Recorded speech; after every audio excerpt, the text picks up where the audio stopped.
the summers in college, I worked at this church camp in the mountains of North Carolina.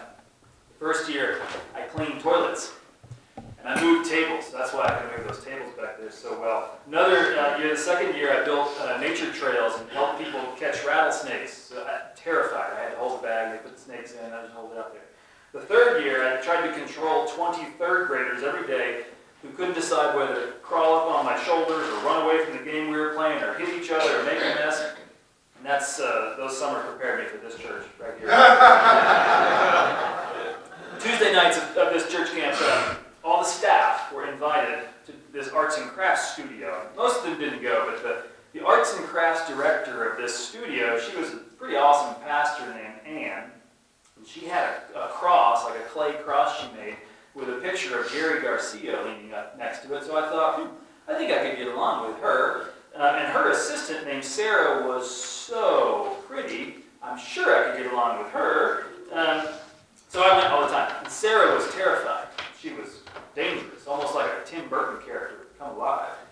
The next year, my roommate got a date with Sarah, and he came back from the date bleeding, and we were too scared to ask what happened. And the last I saw of her about 7 years ago, her brother showed me a picture of her online. And if I remember right, she's in Iraq holding this gun. She's got this big smile on her face, and it's an even bigger gun. I almost felt bad for ISIS, because it's like Sarah going up against them. So I should have known better. This is the picture of her. I should have known better, but I was 18 and no boy knows better. And besides, no matter how hard I tried, when I went to the pottery studio, I could never center the clay. How many of you have done pottery?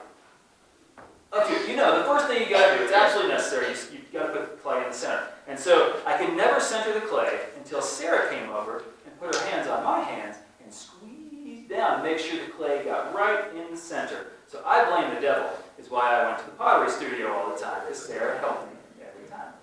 But I never did it on my own. So all my pieces, the more I would build up a bowl or a mug, the more they'd get a little wonky, the higher they went. Or if I was able to center it and they didn't get wonky, for certain they'd be too thin or they'd be too fat and they'd crack in the kiln. Or if by some miracle they made it through the kiln and I went to do the glaze on them, I mean, I'm clumsy, so the glaze would go everywhere and it looked like a child had painted them. I couldn't make anything to save my life that whole summer, but I kept going to the pottery studio. I've never been good at any arts and crafts, because I'm not very good at anything with my hands like that. But when you're not good at things, you tend to give up, which is probably what I did somewhere in that early time. It's easy to give up when you're not good. But one day, after the pretty pottery lady helped me to center another piece of clay, I was molding it on the wheel next to the proper old Southern woman who was making a vase. That's a vase. But she was making a vase. And she was sitting there. She didn't want to sit next to a long-haired teenager any more than I wanted to sit next to a purple-haired old lady.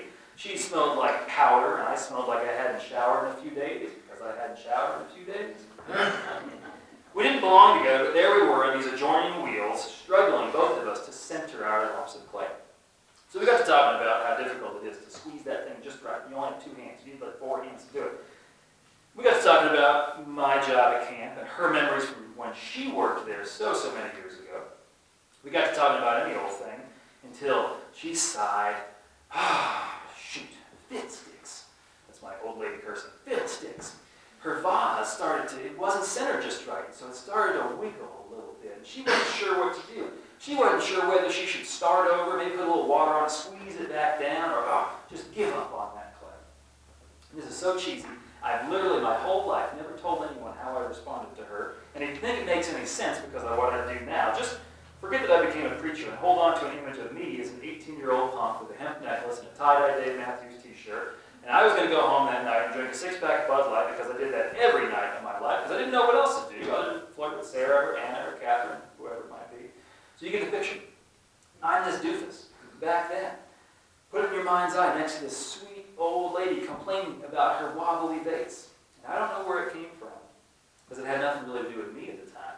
But I turned to her complaining about her clay and I said, you know, God made some pretty amazing things out of clay. I think yours will still hold some flowers pretty well. And it's so saccharine, it hurts my ears just to even say it out loud. But imagine like I said that, it's just so cheesy, right? It's not the thing that belongs in my voice. But for her, it might not matter to you, but for her at that place, at that time, when she no doubt would have preferred another elderly person person to sit next to instead of this young man. Surprise, I was just who she needed. She stared at me for a long time.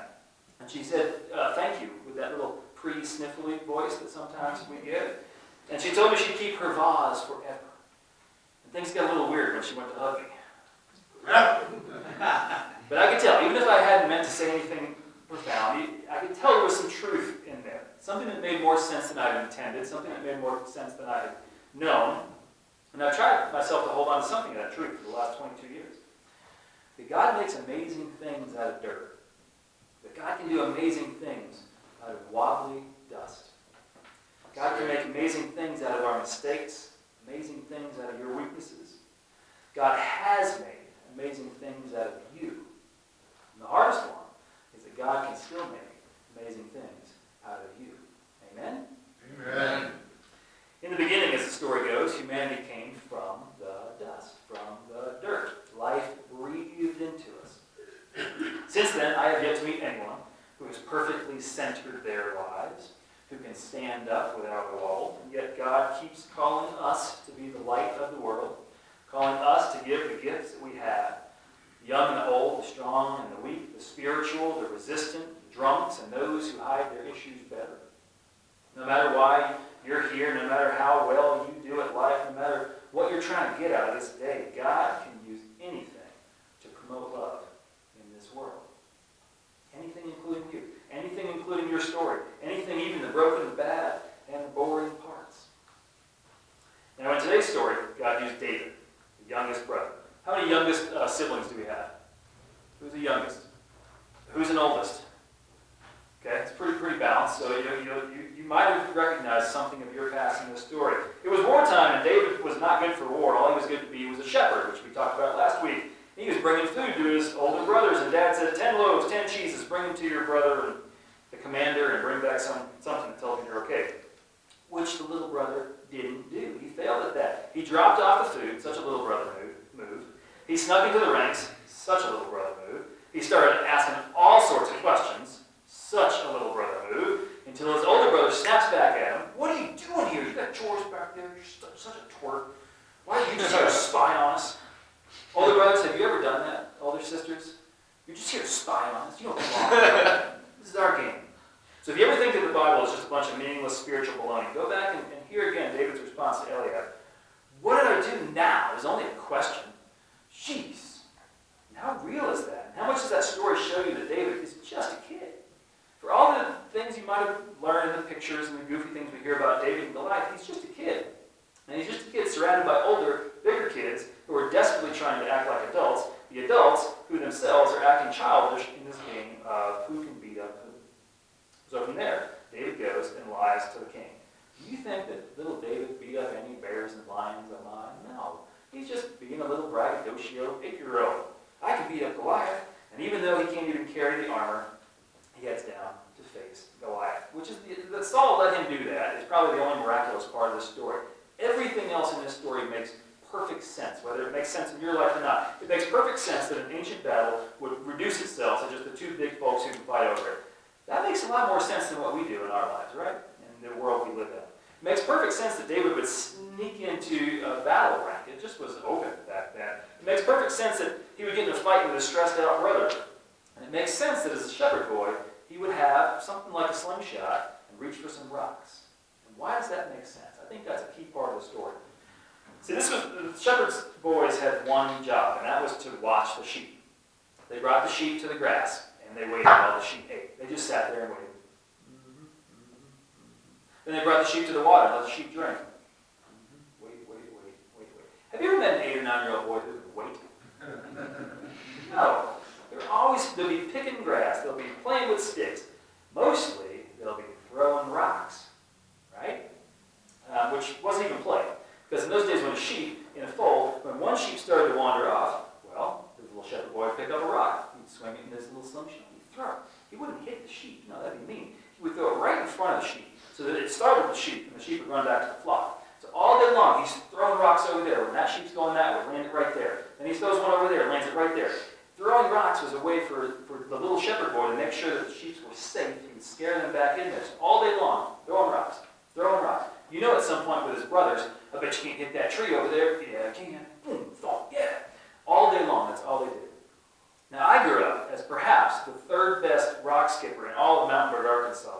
Because every time I was around water, every time I'd be down there, I could pick the right stones, I had a great wrist flick, it could just go forever. But I'm not that little boy anymore. I've had 3 shoulder surgeries. I don't really spend much time around water. That's just for the fun of it. I'm frankly too old to be a great rock skipper. But in the story, David is not too old. He is just the right age. He is not a man. He's a boy in the prime rock-slinging shape of his life. He does it 100 times every day. And now, when no other man is big enough to face down Goliath, no one brave enough, no one stupid enough, David shows up, motivated by anger being left out from his brothers, motivated by trying to prove himself as all little boys want to do, motivated with the only discernible skill that anyone on that battlefield had, and no one would have thought to use. What happens? First of all, it's some great trash talk. I love it. Am I supposed to play with this kid or feed his flesh to the birds of the air? Well, I'll feed your flesh to the birds of the air. They just go back and forth, which is kind of awesome. But after the trash talk, David does what David does. What only David can do. What only anyone in a million years could have thought that was necessary at the time. What God called David to do. So what's your slingshot? What's the little rocks that you have, that you practice at, that you are called to do? The thing that only you can do to make the world a brighter and more loving place. What is it that you know from your experience that's just you? What is it that you can say with only your voice? Who can you forgive? Who can you ask for love? However successful, however righteous you've been, plenty of accidents and mistakes and weaknesses have brought you to this part of life, to this stage.